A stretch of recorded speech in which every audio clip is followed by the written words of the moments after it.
Et salut à tous, bienvenue pour un nouveau vlog sur la chaîne Sidiroy. Je suis accompagné de mon comparse Sid. Et salut Roy. On se retrouve aujourd'hui pour l'un, si ce n'est le film de l'année, l'Odyssée de Nolan, le successeur de l'ultra récompensé, ultra succès populaire et critique Oppenheimer. Si on veut. Tout le monde se demandait, peut-il faire mieux? Eh ben la réponse, dans cette vidéo, bien sûr. Il n'y a que nous qui avons la réponse. Hein. Tous les autres vidéos que vous avez pu voir, c'est du fake. Si vous êtes venu ici, c'est pour la vérité ultime sur le cinéma. Je rappelle qu'on l'avait classé dans notre vidéo pronostic de 2025, de 2026 même. Deuxième, Sur derrière Dune. Dune. Donc, est-ce que sa place était méritée ou est-ce que sa place n'était pas méritée? On va voir ça tout de suite. D'abord avec une partie non spoiler et ensuite avec une partie spoiler pour autant qu'on puisse spoiler une histoire qui a 3000 ans. Eh bien, pour moi, sa place de numéro 2 est totalement méritée. Ah, donc c'est pas le meilleur film de l'année. Bah, pour l'instant, je ne sais pas, mais en tout cas, au niveau de notre classement, il est largement là où il mérite d'être. Le film, j'ai adoré. Déjà, Peplum.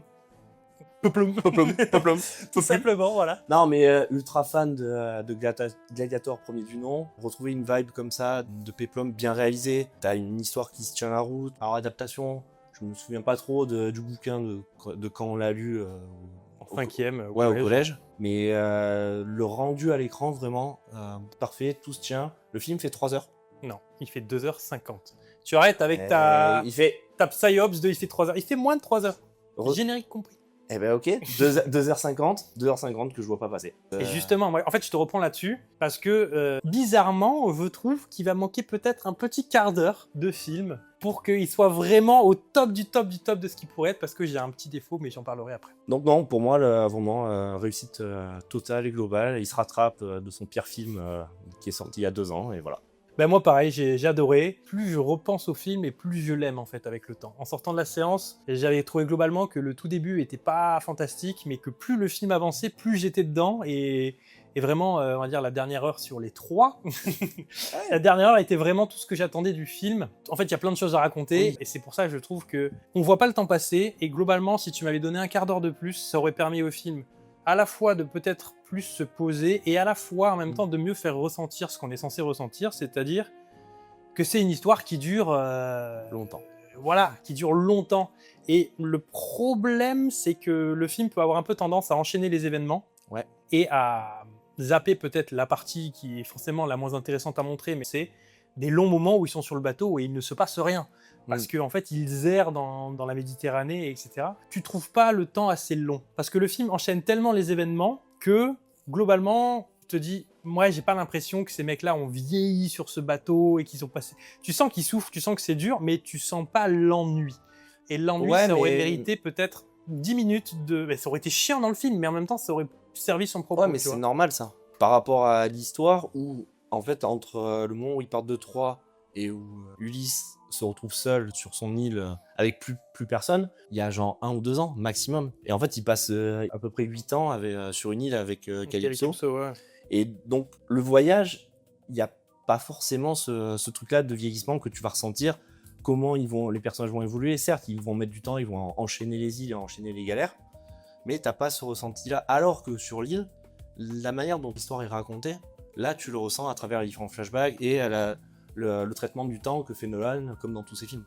Bah ouais, ce que j'allais dire, c'est que c'est un film de Nolan, donc évidemment il y a toutes les obsessions de Nolan avec, c'est un secret pour personne, un montage qui n'est pas linéaire, et après, sans rentrer trop dans les détails, mais c'est évidemment un film sur l'obsession, même dans son cinéma, il y a une obsession de ces personnages ont toujours une idée en tête, le témoin écran. L'effondrement de l'humanité, quoi, qui sont des thèmes qu'on retrouve dans Dark Knight Rises, qu'on retrouve dans Oppenheimer, qu'on retrouve dans Tenet, même dans Tenet. C'est pour ça que les gens en parlent un peu comme d'une trilogie, mais je suis pas d'accord parce que c'était déjà là dans Interstellar aussi. Et en fait, il a toujours ces mêmes thèmes et globalement, moi j'étais en mode qu'est-ce qu'il va raconter avec l'Odyssée, si ce n'est l'histoire d'Ulysse. Et en fait, non, il arrive à twister un peu le truc pour faire rentrer, mais de manière totalement logique et totalement vraiment intéressante, l'histoire de l'Odyssée par rapport à ses thèmes à lui. Et je trouve ça vraiment que c'est un tour de force. Et comme je disais, plus je réfléchis avec ce film, plus je le trouve intelligent et philosophiquement, il apporte plein de choses, je trouve. L'histoire en elle-même matche bien avec ses préceptes et ce qu'il a envie de montrer au cinéma. Comme tu dis, il arrive bien à mixer les deux.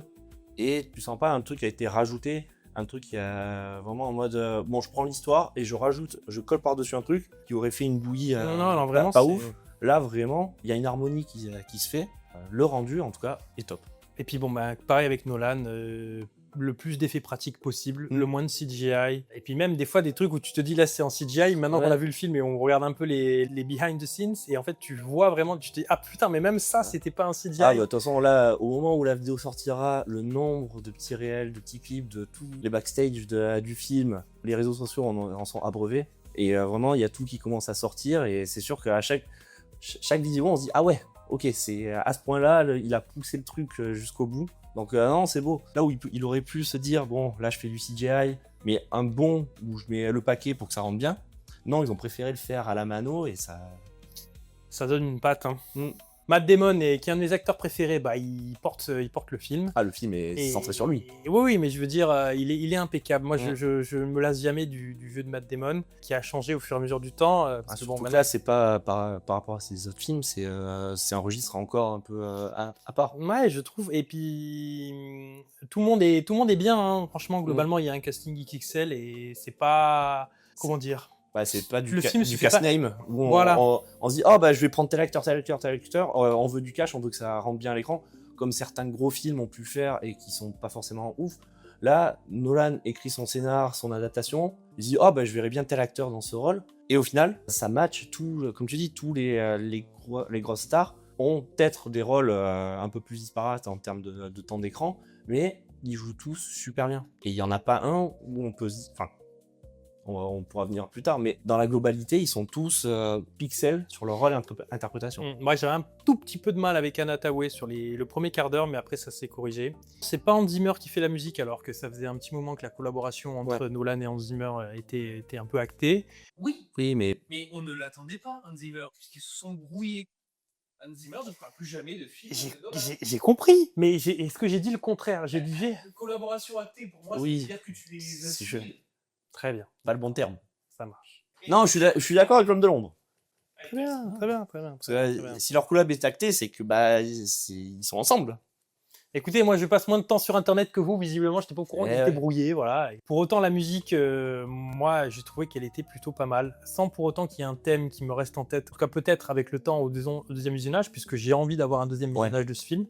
Je pense qu'il y a plein de points un peu philosophiques, un peu de réflexion, qu'une fois arrivé à la fin du film, un peu comme dans beaucoup de Nolan, tu te dis « Ah, je vois les choses sous un autre jour, finalement. » Mais on en parlera un peu dans la partie spoiler. Mais globalement, voilà, moi je peux que vous conseiller d'aller voir ce film. 2h50, certes, mais tu les vois pas passer, et je pense que c'est unanime pour quasiment tous ceux qui ont vu le film et avec qui on a pu parler. Ça, surtout que dans Oppenheimer, même dans Tenet, le rythme, le montage était ultra dynamique, il se passait des choses tout le temps. On avait des présentations de personnages très souvent, surtout dans Oppenheimer, où la première heure, c'est on enchaîne pour essayer de mettre le plus de background possible au film pour être bien. Là, j'ai pas eu ce ressentiment-là, de dire on te bourre les personnages, on te bourre l'histoire, plein de détails, tout. Ça s'est fait au fil de l'eau, avec sa composition justement de temps, d'avoir des flashbacks pour raconter ce qui s'est passé à 3, l'histoire actuelle et tout.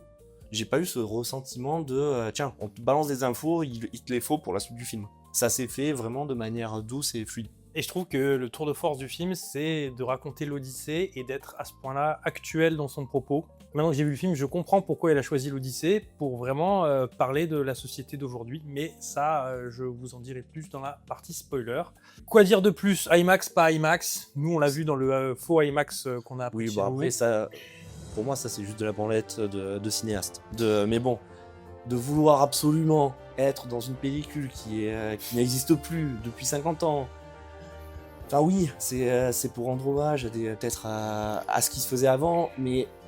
Ouais, quand t'as des belles scènes, t'en prends plein la gueule quand même. Mais bon, d'avoir absolument vouloir tourner avec ça, une caméra qui ne peut pas filmer plus de 3 minutes, etc., avoir 10 salles dans le monde qui peuvent présenter le film dans sa manière globale, bon, c'est un avis. Sid a dit regardez l'Odyssée sur votre calculette. Ah bah, comme Nolan le voulait. Sur votre écran de frigo. Voilà. Bon, eh bien écoute, c'est un grand oui, et je te propose qu'on attaque maintenant un peu plus en profondeur dans la partie spoiler. Alors, partie spoiler, moi j'aimerais commencer par le débat qu'on a eu à la fin du film. C'est un film sur l'Odyssée sans Dieu, sans aucun Dieu, car Athéna n'est pas Athéna. C'est ma take, mais il n'y a pas que moi qui ai cette take. Parce que pour moi, c'est évident que c'est pas Athéna. Nolan a toujours eu un cinéma très terre-à-terre. Et quand tu fais une trilogie sur un super-héros, personne n'a de super-pouvoir. Même Bane, à la fin, au final, n'a pas de super-pouvoir. Il y a toujours une raison logique, etc. Et là, le film laisse le doute. En fait, tout pourrait se passer sans les dieux. Et les personnages croient que les dieux interviennent. Alors peut-être qu'ils interviennent, peut-être qu'ils n'interviennent pas.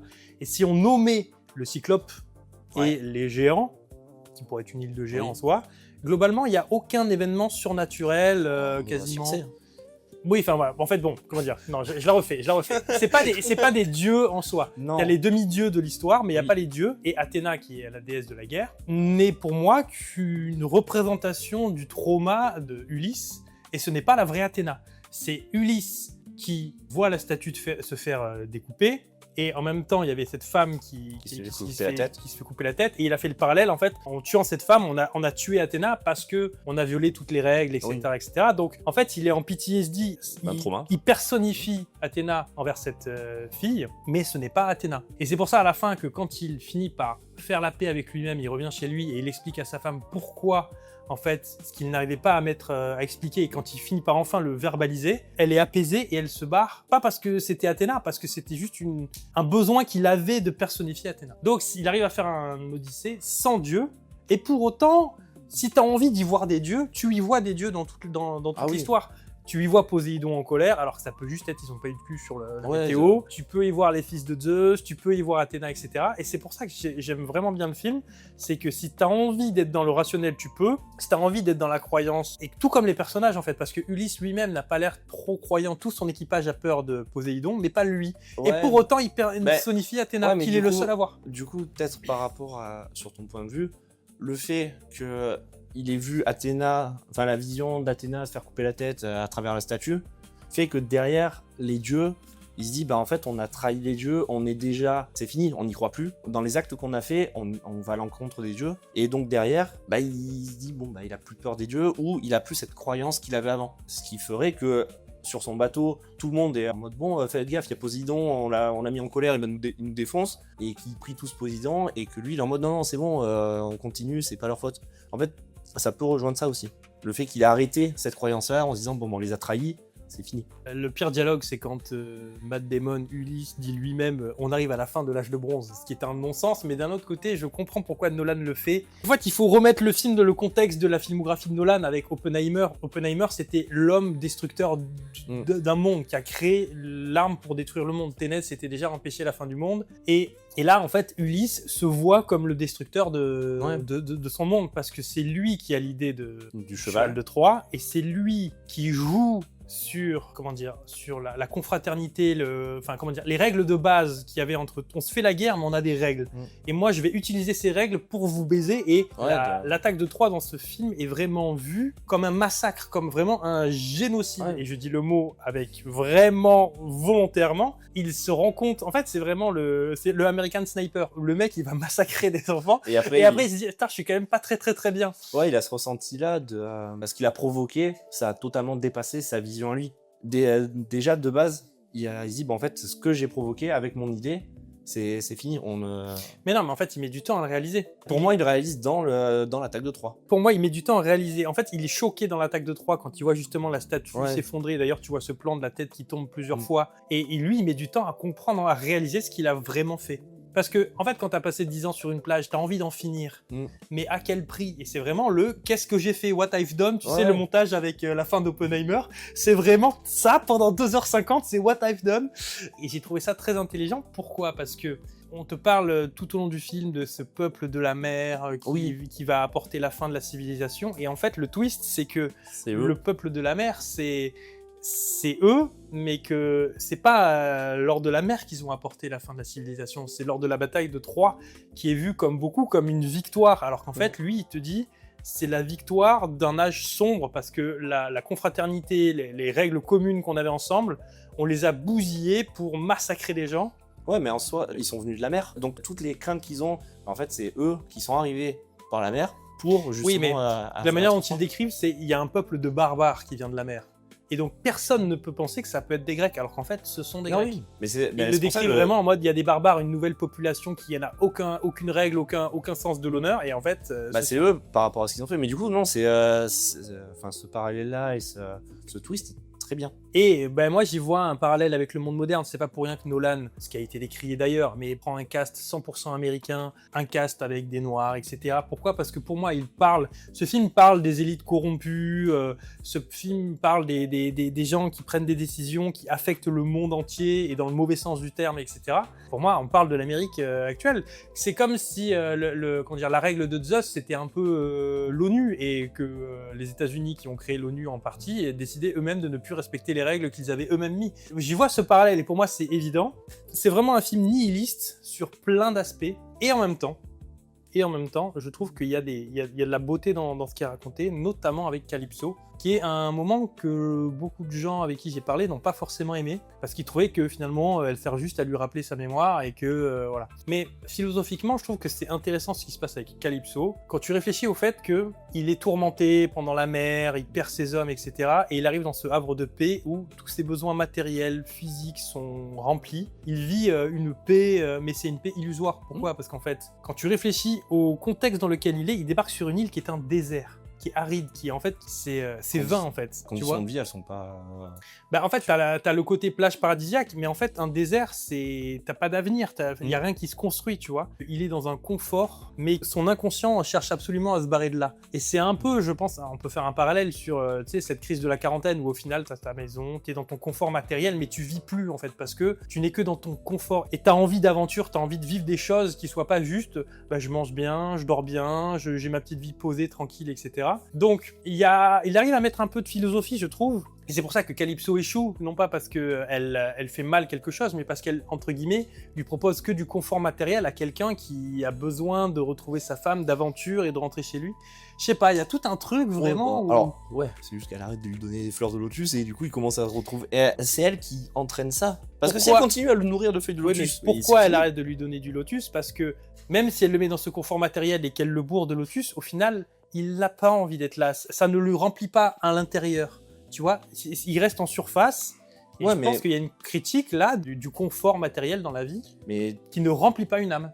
Et donc Calypso, fondamentalement, échoue, et elle arrive à le garder 7-8 ans, c'est un peu Bref 2, où tout le monde s'est branlé la nouille sur il s'est assis, en fait il s'est assis 20 ans.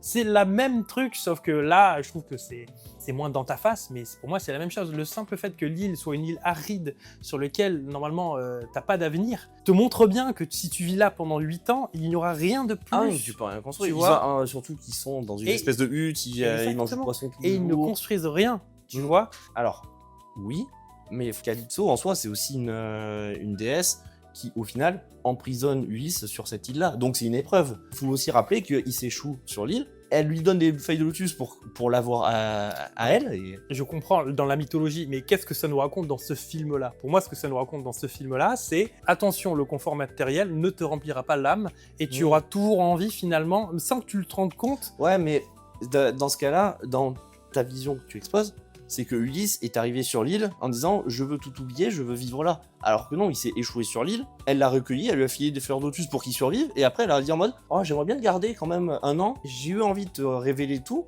mais finalement je t'ai gardé plus longtemps ». Donc t'as pas ce... Enfin, c'est là où ta vision, il manque... Explique-moi comment il s'échappe. Il se jette à l'eau. Mais littéralement, oui. pour pouvoir se sortir de cette malédiction ou de ces... Mais avant ça... Il doit se jeter à l'eau. Il n'y a pas plus comment dire, dans ta face que sors de ton confort, jette-toi à l'eau. Pour moi, il ne s'échappe pas. Parce que Calypso, elle commence... Elle dit, c'est bon, j'arrête de te filer des feuilles de lotus pour que tu retrouves tes souvenirs, pour que tu retrouves ta conscience et que du coup, tu aies envie de partir. Donc, c'est elle qui le libère de sa prison. Et il ne s'échappe pas. Elle le libère parce qu'elle a bien compris qu'elle n'arriverait jamais à le contrôler totalement parce que tous les matins, sans savoir pourquoi, il ramasse des planches, son inconscient, et il a toujours envie d'être ailleurs. Et donc, je pense que la force de caractère de Ulysse à ce moment-là est de résister à son emprise. Et que du coup, elle lâche prise en le libérant de sa prison. Mais pour le libérer, elle lui dit « il faut que tu te laisses porter et que tu lâches prise et que tu vois ?» Ouais, alors, Sur ça, je suis pas forcément. En tout cas, c'est mon analyse. Il n'y a pas eu de moment où j'ai été accroché au siège de tension comme je pouvais avoir sur la scène du docking de Interstellar ou dans des moments de Dark Knight. En fait, le problème, c'est que tu sais qu'il va s'en sortir parce que il rentre chez lui à la fin. Oui. Mais la scène du dialogue où il explique à sa femme, quand il est déguisé en mendiant, pour moi, c'est le point culminant du film. Après la scène de baston où il massacre tout le monde, bon, allez, on finit dans un spectacle d'action, etc. Mais le point culminant du film, c'est ce dialogue. Et les dialogues de Nolan sont parfois pas terribles parce que c'est souvent des personnages qui expliquent un peu ce qui se passe. Mais là, je sais pas, j'ai été touché par ce dialogue, cette introspection. Il se rend compte que c'est pas les autres le problème, c'est lui le problème. C'est toute cette révélation, ce twist par rapport au peuple de la mer et à la vision qu'ils ont de leur peuple grec de l'époque. Mais en fait, on avait tort, c'est notre faute à nous. Et de le faire ressentir, de l'exprimer, le dialogue, il est fort pour ça. Et surtout, ce que j'aime, c'est qu'il parle comme si c'était pas lui. Tu sais, il dit j'ai été avec Ulysse et peut-être que Ulysse pense ça, peut-être. Ce qui est une manière, je pense, pour le personnage lui-même de mettre des mots sur ce qu'il n'oserait pas dire si vraiment il se présentait en tant qu'Ulysse et qu'on lui demandait pourquoi est-ce que t'es pas rentré. Le fait de se cacher lui permet d'être plus honnête avec lui-même et de se rendre compte de ce qu'il a fait de mal et de finalement faire la paix avec lui-même pour pouvoir massacrer tout le monde. Un peu un parloir dans une église. Un peu un parloir dans une église, mais tu vois l'attaque de Troie qui arrive en flashback tout au long du film, et quand vraiment tu connectes les pièces, tu te dis putain, bravo, je l'avais pas vu. Scène de tension, en vrai, même la scène de combat finale, si on a lu le bouquin et qu'on s'en souvient, et qu'on sait qu'il survit à la fin, vu la scène de combat finale, pour moi, il allait mourir. Il allait mourir, ouais. Je me souvenais plus qui survivait, moi. Et là, tu fais, ah ouais, c'est bon. Les scènes qui sont marquantes aussi, t'as Cyclope et Cersei. Cersei, je suis d'accord. Ouais. Tu fais, ok, c'est le Cyclope qui là, il bouffe les gens, il arrache la tête, il boit leur sang. Là, cette ambiance sombre avec les moutons tout autour, elle est pesante. J'ai eu du mal, moi, avec le Cyclope. C'est après le Cyclope que j'ai vraiment rentré dans le film. Mais le Cyclope, je trouve que il sort et il rentre dans la caverne 2-3 fois et ça s'enchaîne un peu rapidement. Il y a des gens qui ont réussi à s'échapper, ils reviennent pour revient pour sauver tout le monde. Tu vois, c'est là que je trouve que dans le Cyclope, il manque peut-être 2 minutes de plus pour faire ressentir que le temps passe dans la caverne et qu'il est long. T'as l'impression, Oui, t'as l'impression que c'est rapide. Il s'est passé quelques jours. Juste. Voilà, et puis tu sais, on attend que demain il réouvre et demain on s'échappe, tu vois. Il manque un peu on est bloqué dans une caverne et il y a un espèce de monstre. Quand je dis c'est à partir du Cyclope, parce que quand il s'enfuit, il a aucune putain de raison d'envoyer une flèche dans le Cyclope. Ah oui, non, clairement. Et c'est là que tu vois que Ulysse n'a pas encore compris qu'il y a des conséquences à ses actions. Personne ne lui a demandé de venger les hommes qui sont morts parce que c'est pas ta faute, Ulysse. S'il y a un géant, tu peux pas le savoir, qu'il y a un Cyclope. Mais tu décides de mettre ta petite flèche quand même là. Et c'est cette petite touche de tiens là. Surtout que juste avant, il lui fracasse l'œil, donc déjà il ne voit rien. Voilà, mais au fur et à mesure du film, tu vois qu'Ulysse grandit et comprend, puisqu'il ne fait plus de mal gratuitement après. Après, derrière, ça enchaîne avec les hommes de fer. Là c'est un no match, là juste on se bat. Voilà, on arrive, on se fait défoncer, on repart. Ensuite il y a Cersei. Mais Cersei, tu vois, il pourrait la massacrer une fois qu'elle mais Cersei, il a le truc de mes hommes, ils sont venus, ils voulaient manger, ils t'ont rien fait de mal. Alors pourquoi toi tu les transformes en cochon et pourquoi tu Toutes les femmes de la planète ont été contentes dans cette scène. Les hommes sont des porcs et je vous rends votre déguisement. Mais du coup, là, ils sont juste venus chercher à manger. Pourquoi tu les massacrerais alors qu'elles, du coup, restent sur. Avant, pendant des dizaines d'années, ils ont fait des carnages. Donc je leur donner leurs pièces. Non, mais surtout, le dialogue, c'est qu'elle dit ils auraient fini par me faire du mal. Et c'est là qu'Ulysse n'est pas d'accord. Sauf qu'au final, c'est exactement ce qu'il a fait avec le Cyclope. Tu vois. Donc, mais c'est justement, t'as une prise de conscience, et derrière, après, quand il va sur la terre des enfers, il prend cette conscience avec tout le monde qui est là en mode oui, c'est à cause de toi qu'on est mort, etc., etc. Et la prise de conscience, à ce moment-là, elle est réelle. Il a trahi la règle de base avec Athéna, etc. Mais pour autant, dans l'Odyssée, il continue quand il est justement sur l'île avec Cersei et qu'il chasse, il continue à Jdwing. Parce que mais ça fait partie de ses préceptes d'avant. Oui, mais si tu prends la scène de fin, quand il met la corde à son arc et qu'il fait Sting, tu peux te dire, parce que le montage te montre Anatawe qui se retourne et qui fait « Ah, je reconnais ». Mais c'est aussi ce qu'il fait quand il est en tant que chasseur pour laisser à ses proies le temps de se préparer. Du coup, il y a une double lecture sur ce Sting. J'envoie un message à ma femme, je suis de retour, et j'envoie un message au prétendant, je suis de retour. Et c'est pour ça qu'en un Sting, Nolan a réussi à te construire un truc où, quand il le fait, t'as un sourire Non seulement parce que t'es en mode ça y est, je reprends ma place, mais aussi parce qu'il est en mode ça va chier quoi. Ah bah non. Bah tu vois, tu disais, t'as pas de thème musical qui revient, mais juste ce moment-là, ce thème de les trois notes suivies de l'arc qui fait ch'ting, ça suffit amplement. Je suis d'accord. C'est le compositeur. En regardant un peu après, ouais, les différents films qu'il a fait, ce genre de composition musicale, ça va pas être des grands thèmes pour être chantonné, mais vraiment des thèmes qui sont très précis. Ah oui, mais ça accompagne bien. Mais non, du coup, en termes musical, vraiment, l'arc, banger.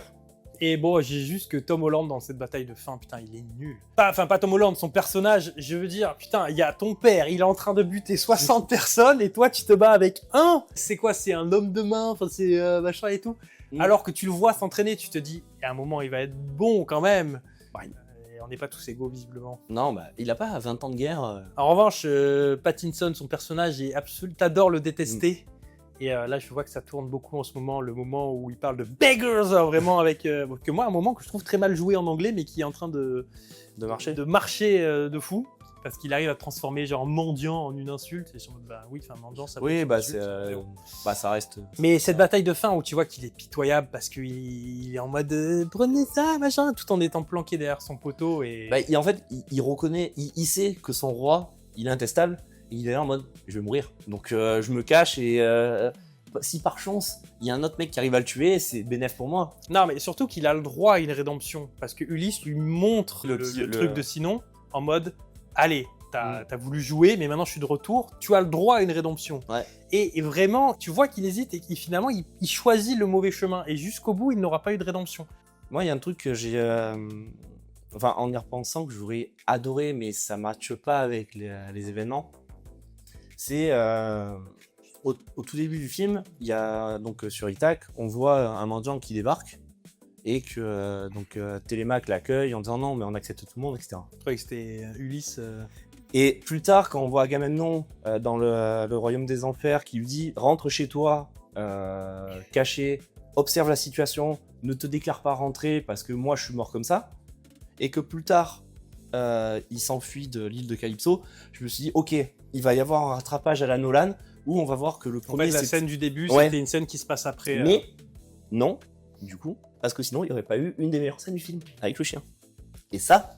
Ouais, mais je pense que justement, il fait rentrer un mendiant qui ressemble beaucoup à ce que Matt Damon sera à la fin du film pour t'expliquer que ils font ça de manière habituelle et que du coup, c'est pas extraordinaire. Ouais, mais tu vois, ça aurait été beau d'avoir Matt Damon qui est là dès le début et qui voit son fils, enfin, de voir la situation, d'avoir un rattrapage comme ça. Surtout que Nolan l'a déjà fait dans plein de films, de finalement mettre une scène de clé. Non, mais du coup, ouais, ça aurait été pas mal. J'y ai cru aussi, mais d'un autre côté, on s'y attendait tous. Du coup, le twist aurait peut-être été. On s'y attend, non, mais arrivé au moment du film où t'as Agamemnon qui lui dit t'as un gros plan et en fait je suis le bâton qui lui dit vraiment rentre chez toi mais déguisé, tu observes.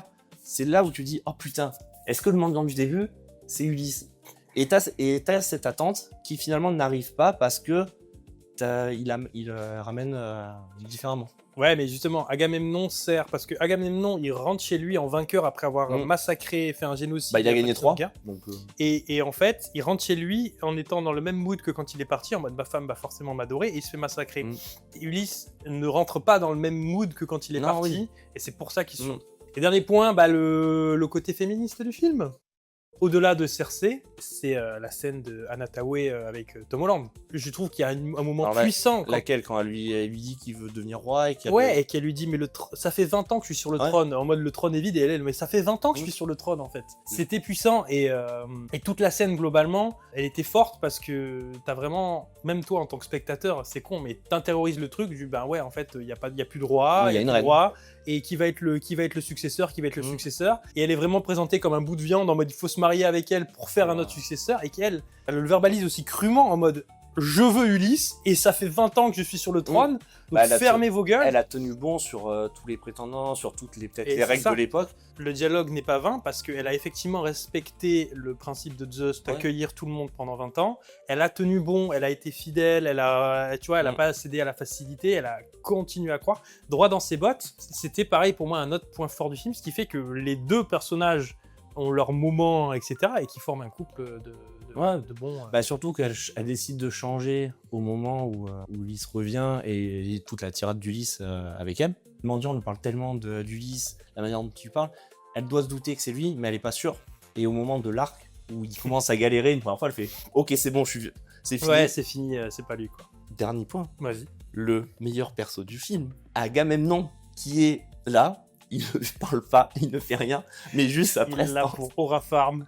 Mais oui, mais en vrai, il apparaît 4 minutes, mais ces 4 minutes-là, il est présenté comme vraiment un dieu, au final, pas pour les Ah, vrais. mais c'est clair, quand il y a les portes qui s'ouvrent dans Ah, 3 et qu'il est juste incroyable. là, et tu te dis, c'est lui qui va attaquer. Et non, en Non, fait, et lui, il y a marche. l'armée. Ah, mais Avec son costume, tu vois que Nolan a fait Batman, parce Oui. que ça pourrait être un costume de Batman de l'époque. Ah, mais clairement. Mais en fait, pour ça, il est fort d'avoir personnifié ce personnage et de le rendre aussi iconique. Il y a quand même une différence entre Ménélas et Agamemnon.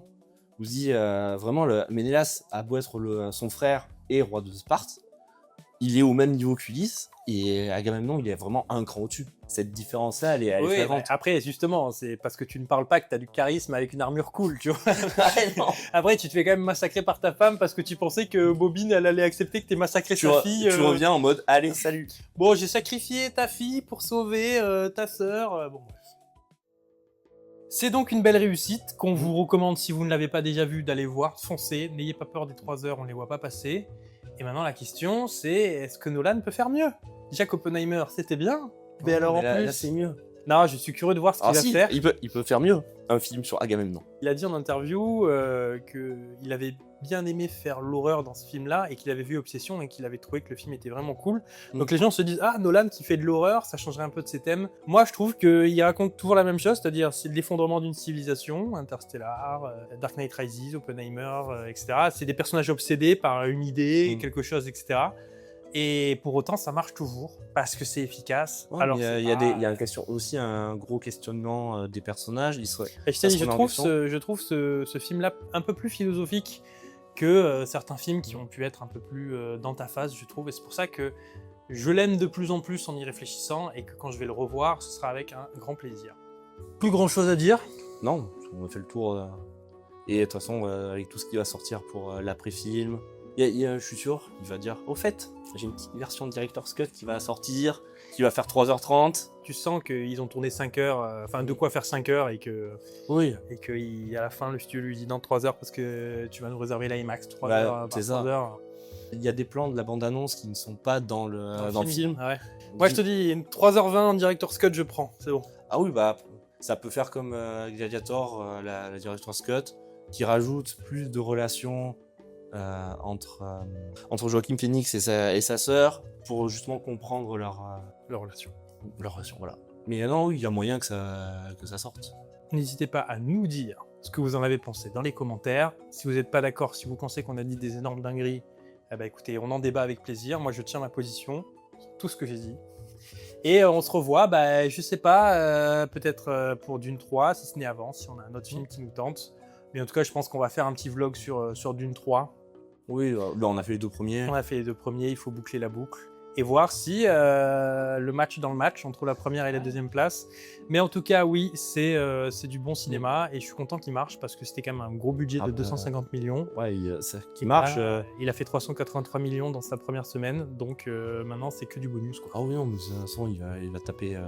Tu crois qu'il va taper le milliard? Bah, est-ce que les gens ne veulent pas le voir que en IMAX et du coup ça réfrène les autres sorties de salle?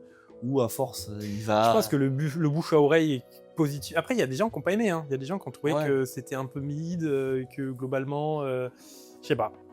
À voir. En tout cas, nous, on est conquis. Oui. Et écoutez, on se reverra quand on se reverra. Ouais, salut à tous.